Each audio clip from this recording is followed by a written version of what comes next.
I know that this video is already incredibly long, and I mean, for the whole truth to get out there, I think that it had to be. But I actually did just have a couple personal notes that I wanted to drop, things that are really important, things that I have bottled up, and so I'm just going to go ahead and say them.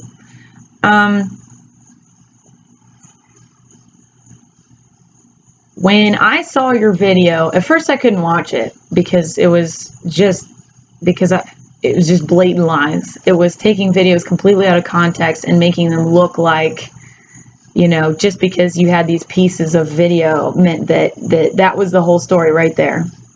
And you have people who look up to you, people who followed you who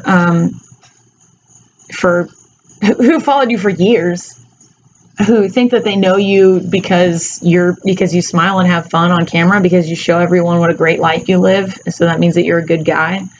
And you had people like defending you, and you actually said something that I thought was interesting, is that the only court that matters is the court of public opinion. And that's not the only court that matters. That might be the only court where you're found innocent. But legitimately, there's a court that you are going to, and that court's going to matter a lot. It's going to have a lot of sway over your life. People's opinion of you isn't going to change your life. That's why I personally don't necessarily care about swaying public opinion. I just care about the truth getting out there, because it's something that's been weighing on me. It's something that's been kind of messing with me. And you instigated a lot of this stuff that if you had just left things alone, these videos wouldn't have even come out. So for you to say the only court that matters is public opinion, I mean, maybe to you, dude, but I mean, there's one that's going to have a lot more sway over your life. And so that's another thing. And speaking of truth, lies, court of public opinion, whatever. I do want to point this out in case no one's really thought about it. But when someone's telling the truth, the story has a clear beginning, middle, end, sprinkled in anecdotes. Sometimes there's rabbit trails you go down. Sometimes it's your own personal quirks. But you are actually coherent about where your story's going. And sometimes you have to backtrack because you're like, well, actually, this is important and I forgot to mention it, so I got to go back. When someone's scripting lies, first of all, you straight up look like you're scripting it. I mean, you don't speak things as if something's actually happening to you. Not that I should be giving you advice on how to lie more convincingly, because honestly, you're pretty good at it. But so in your video, you're not telling stories. You spend all your time making statements to discredit the people coming against you and victimizing yourself. There's a difference between being a victim and victimizing yourself to make you look like you're the one that's in trouble. Oh man, my only fault is that I'm too caring. Like, are you kidding me? I can name so many faults that you have. And also, if you were so caring about these women with these poor mental conditions, as you point out, because I can't even tell you how many assistants that you told me that you had that were crazy. If you really cared about them, why would you blast them on social media, which everyone knows is a pretty dangerous place for people with mental health issues? That internet can be a really toxic environment. So why would you throw someone to the wolves that way if you really cared about their well-being? So I wanted to point that out. Second of all, actually, you know what? I didn't know that because I blocked you, or rather, we just wouldn't speak to each other because we weren't on good terms. And I wasn't watching your videos and you didn't speak about it and I didn't come out with it. So I honestly didn't know whether or not I had any effect on you. I didn't know. I mean, I kind of assumed, but I didn't know that anything that I did had any effect on you. until you launched a video where you directly called me out. And honestly, Jason, I really wish that little voice tremor that you did about being slandered and your wife and your kids, and they have to see it, which they do, and that sucks for them. I'm sorry, but I really wish that voice tremor was real, because that would honestly make me really happy. You attacked me incredibly hard when I actually hadn't really come forward with anything yet.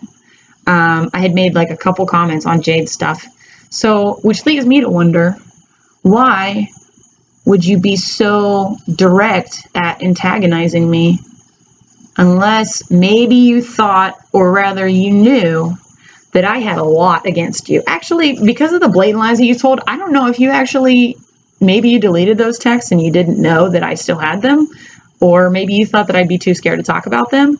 But either way, that was a dumb move. I mean, for your one chance, you sure blew it, dude. So, yeah, honestly, by the time I did finish that video, I actually felt pretty good, because as a victim, not every victim gets to have the satisfaction of knowing that they're getting to the person that they're speaking out against. And I am getting that satisfaction. It's clear by the lies that you've been telling and the just spiraling that we're seeing. So, yeah. Also, dude, who are you? R. Kelly? Like, did you think that the angrier you look, the more innocent that you'd be, or the more innocent you look? Like, you seriously look like R. Kelly yelling at that interviewer. So,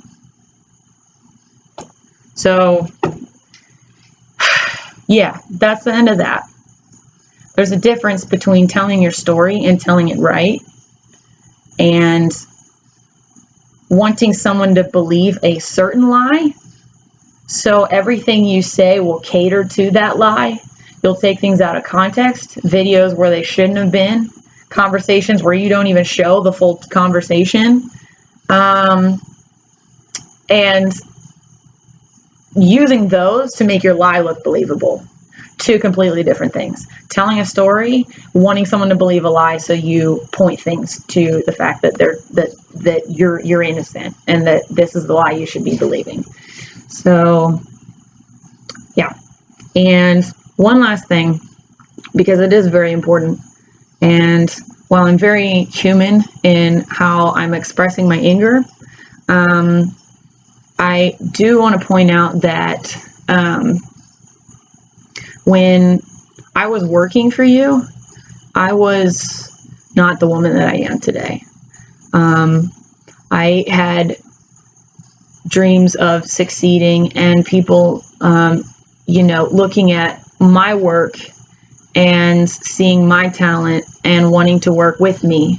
And I had an opportunity, or what I thought was, the chance of a lifetime, to make those dreams come true. And I foolishly let so much go on. And I did so much to try to make you happy and keep my job. But that was me then. And in October of last year, I became a Christian, which I know it's kind of like, whoa, that's a little out of left field for this video. But I seriously wouldn't be finishing telling the story if I didn't include it, because one of the things about knowing that you're not the mistakes that you've made, and that you can be a broken, horrible, ugly mess and be turned into something beautiful and something that you can't ever take away from me. And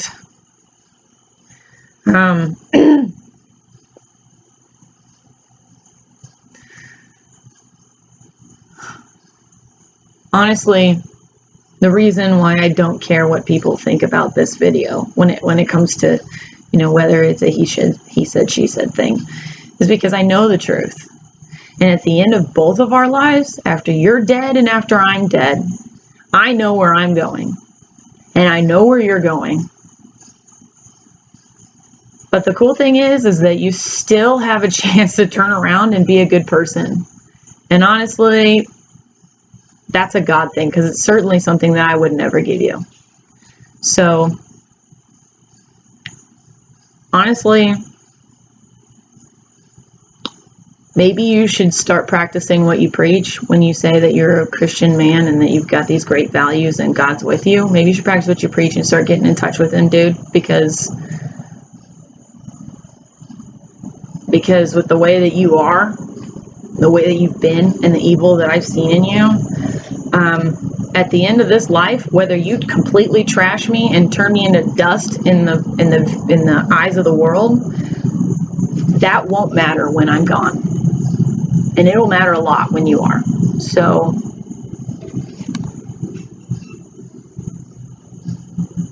and I'm still working on forgiveness,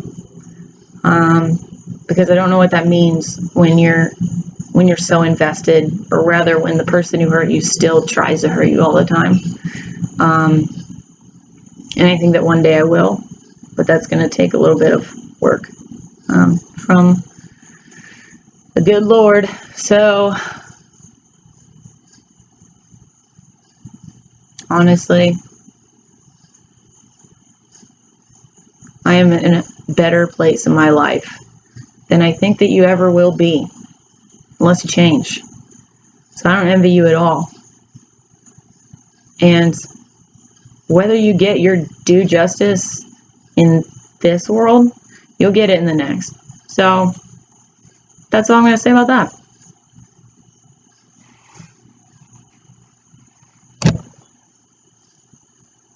I felt like I had something else to say. And a lot bottled up.